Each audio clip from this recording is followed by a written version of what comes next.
Bon, Jamy, on est bientôt prêt pour partir faire une petite navigation. Mais avant ça, faut attendre un petit peu parce que la marée n'est pas encore haute. Parce que sur notre bateau, il y a une quille de 4,50 m et il n'y a pas assez d'eau dans le canal. Donc il faut attendre. Qu'est-ce qui provoque les marées? Le même phénomène qui provoque la chute de cette pomme si je la lâche. La gravitation universelle. Dans l'univers, tous les corps s'attirent, plus ou moins. Tout dépend de leur masse et de la distance qui les sépare. C'est ainsi que la Terre attire la Lune, mais que la Lune attire également la Terre. Sous l'effet de l'attraction de la Lune, notre planète se déforme. À la verticale de la Lune, les océans enflent et forment un bourrelet. C'est marée haute. Au passage, les continents aussi se déforment. Certes, beaucoup moins que les océans, mais chaque jour, sous vos pieds, le sol s'élève d'environ 30 cm.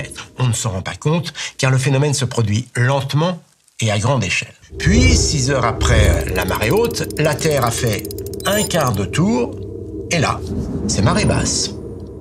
En fait, Jamy, t'as pas oublié quelque chose? Il y en a 2 des marées par jour. Elle vient d'où, la deuxième? Tu nous expliques? La seconde marée, c'est une histoire de mécanique céleste. Je m'explique. On le sait tous, la Terre tourne sur elle-même. Elle tourne aussi autour du Soleil. Mais ce n'est pas tout. Le couple Terre-Lune tourne autour d'un centre de gravité commun qu'on appelle le barycentre. Eh bien, vous le voyez, dans sa course autour du Soleil, la Terre dessine des petits cercles. Ce mouvement crée une force centrifuge.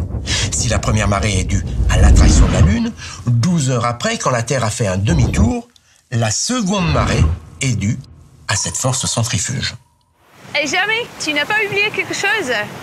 Il y a notre beau Soleil qui aussi joue un rôle dans la force des marées. Tu peux nous expliquer? Absolument. Le Soleil exerce lui aussi une force d'attraction. Mais comme il est beaucoup plus loin que la Lune, il a moins d'effet sur les marées. Cependant, il joue quand même un rôle. Lors des pleines ou nouvelles lunes, quand la Terre, la Lune et le Soleil sont alignés, les forces d'attraction de la Lune et du Soleil s'ajoutent. Ce sont de grandes marées, des marées de vive eau.